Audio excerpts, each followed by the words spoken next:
घमंडी लड़की versus cab driver. Reena एक बहुत ही घमंडी और जिद्दी लड़की थी। वो अपनी वालिदा का भी कहना नहीं मानती थी और जो वो कहती उस बात को गलत साबित कर देती थी। रीना, तुम इतने छोटे छोटे कपड़े मत पहना करो, अब तुम बड़ी हो गई हो। क्या अम्मी, आप भी कैसी बातें कर रही हैं? आपको क्या खबर है, आजकल यही सब कुछ चलता है और मेरा भी एक स्टैंडर्ड है। बेटा, स्टैंडर्ड तो ठीक है, लेकिन आजकल का माहौल तो देखो। हाँ हाँ, सब ठीक है, देखा है मैंने। रीना अपने छोटे कपड़ों में ही घर से बाहर निकल जाती है और अपने दोस्तों के साथ जश्न में शामिल हो जाती है। जश्न में वो शराब पीती है, जो कि ज्यादा ही हो जाती है। उसे अपना ही होश नहीं रहता और वो नशे में धुत होकर गाड़ी वालों को रोकने के लिए हाथ दिखाती है।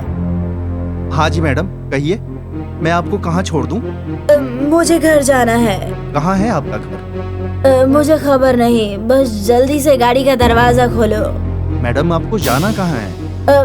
मुझे अशोक मोहल्ला जाना है, मुझे जल्द से जल्द छोड़ दो वहाँ। रमेश अपनी गाड़ी को अशोक मोहल्ला की तरफ मोड़ लेता है और जैसे ही अशोक मोहल्ला आता है, मैडम, आपका मोहल्ला आ गया है। रीना नशे की हालत में झूमती हुई रमेश को कुछ पैसे देती है।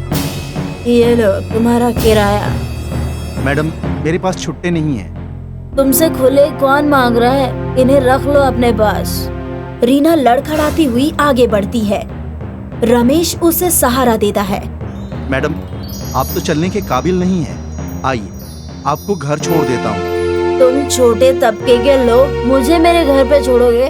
जाओ यहाँ से, तुम अपना काम करो।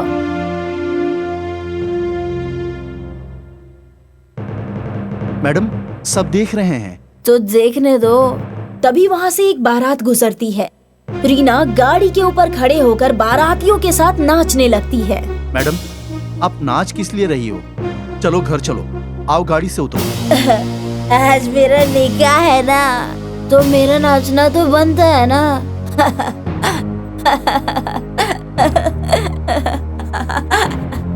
चलो अब घर चलो, तुम होश में नहीं हो। और वो उसका हाथ पकड़ लेता है। रीना अपना हाथ छुड़ा लेती है और लड़खड़ा कर जमीन पर गिर जाती है। रमेश उसे उठाकर उसके घर ले जाता है और जोर से दरवाजा खटखटाता है। कौन है? दरवाजा खोलो, मैं हूँ। कविता दरवाजा खोलती है तो रमेश के हाथों में रीना को देखकर बेहद हैरान होती और कहती है, रीना, रीना, क्या हुआ इसे? रीना बेहोश होती है। अम्मा, ये आपकी बेटी है? हाँ, ये मेरी ही बेटी है, लेकिन इसे हुआ क्या और तुम्हें ये कहाँ मिली? क्या हुआ इसे? अम्मा, ये मुझे नशे की हालत में मिली थी। मैं नहीं आ रहा था, लेकिन मैंने इन्हें इस हालत में सड़क पर छोड़ना मुनासिब नहीं समझा।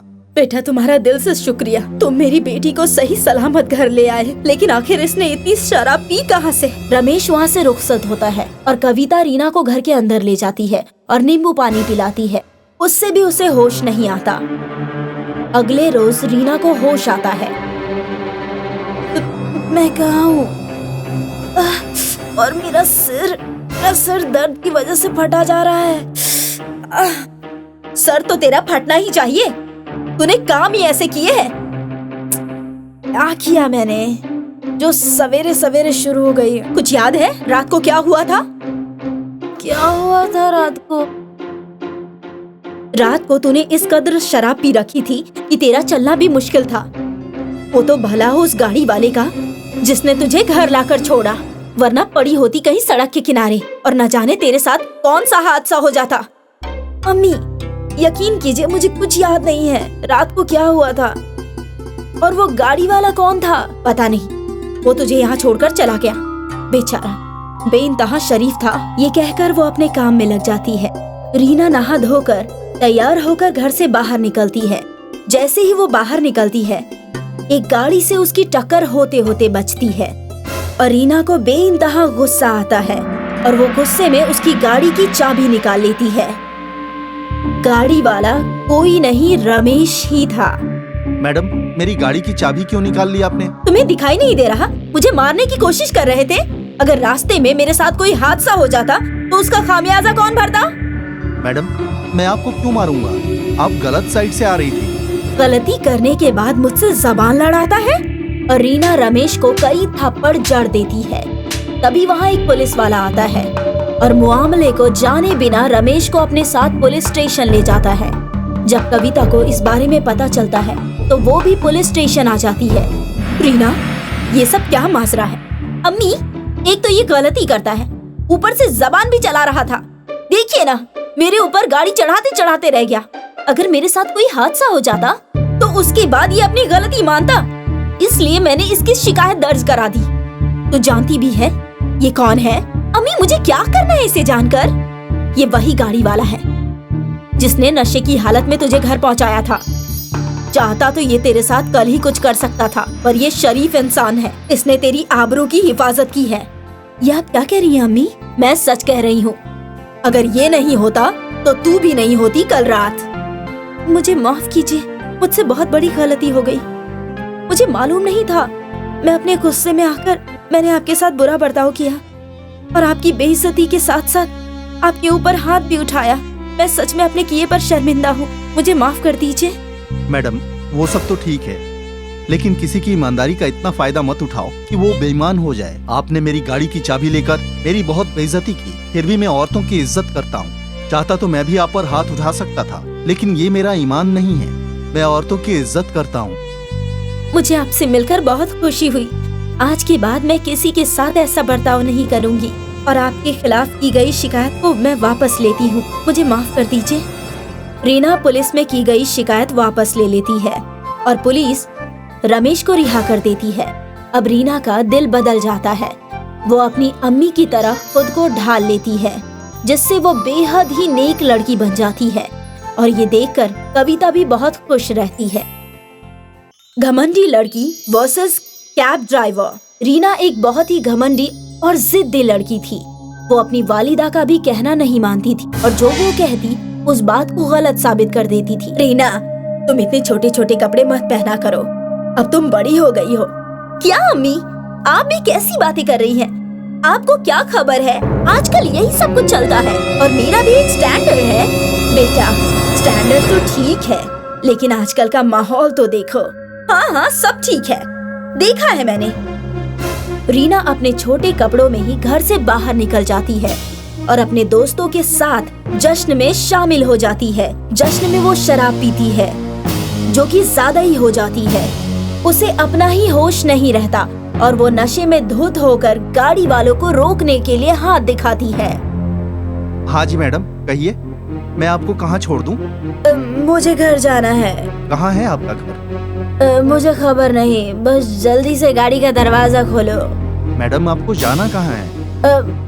मुझे अशोक मोहल्ला जाना है, मुझे जल्द से जल्द छोड़ दो वहाँ। रमेश अपनी गाड़ी को अशोक मोहल्ला की तरफ मोड़ लेता है और जैसे ही अशोक मोहल्ला आता है, मैडम, आपका मोहल्ला आ गया है। रीना नशे की हालत में झूमती हुई रमेश को कुछ पैसे देती है।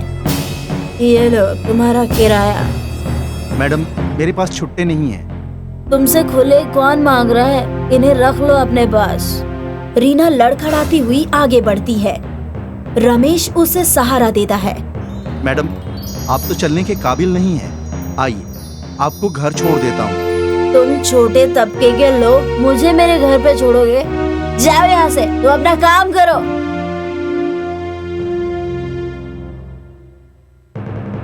मैडम, सब देख रहे हैं। तो देखने दो। तभी वहाँ से एक बारात गुजरती है। रीना गाड़ी के ऊपर खड़े होकर बारातियों के साथ नाचने लगती है। मैडम, आप नाच किस लिए रही हो? चलो घर चलो, आओ गाड़ी से उतरो। आज मेरा निकाह है ना, तो मेरा नाचना तो बनता है ना।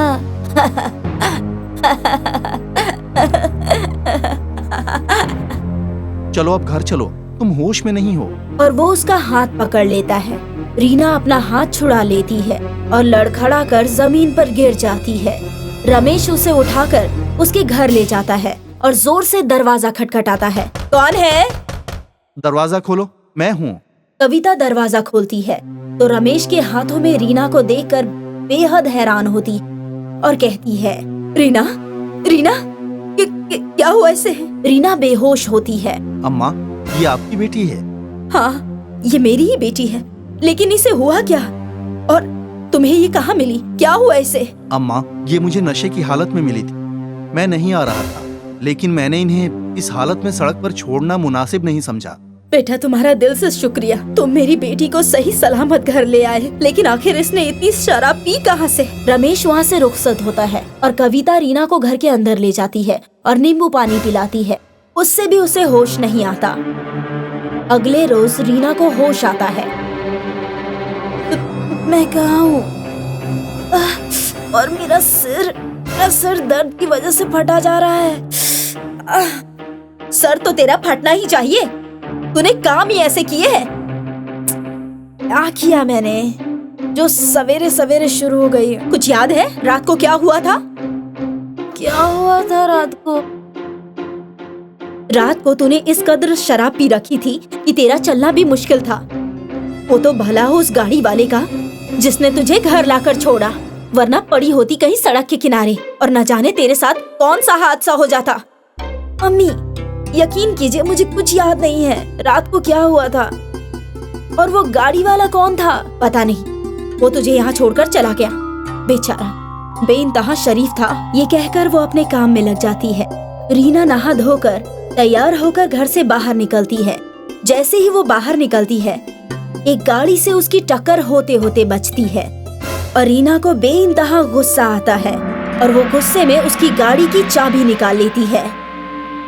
गाड़ी वाला कोई नहीं, रमेश ही था। मैडम, मेरी गाड़ी की चाबी क्यों निकाल ली आपने? तुम्हें दिखाई नहीं दे रहा? मुझे मारने की कोशिश कर रहे थे। अगर रास्ते में मेरे साथ कोई हादसा हो जाता तो उसका खामियाजा कौन भरता? मैडम, मैं आपको क्यों मारूंगा? आप गलत साइड से आ रही थी। गलती करने के बाद मुझसे जबान लड़ाता है? और रीना रमेश को कई थप्पड़ जड़ देती है। तभी वहाँ एक पुलिस वाला आता है और मामले को जाने बिना रमेश को अपने साथ पुलिस स्टेशन ले जाता है। जब कविता को इस बारे में पता चलता है तो वो भी पुलिस स्टेशन आ जाती है। रीना, ये सब क्या माजरा है? अम्मी, एक तो ये गलती करता है, ऊपर से जबान भी चला रहा था। देखिए ना, मेरे ऊपर गाड़ी चढ़ाते चढ़ाते रह गया। अगर मेरे साथ कोई हादसा हो जाता तो उसके बाद ये अपनी गलती मानता, इसलिए मैंने इसकी शिकायत दर्ज करा दी। तो जानती भी है ये कौन है? अम्मी, मुझे क्या करना है इसे जानकर? ये वही गाड़ी वाला है जिसने नशे की हालत में तुझे घर पहुंचाया था।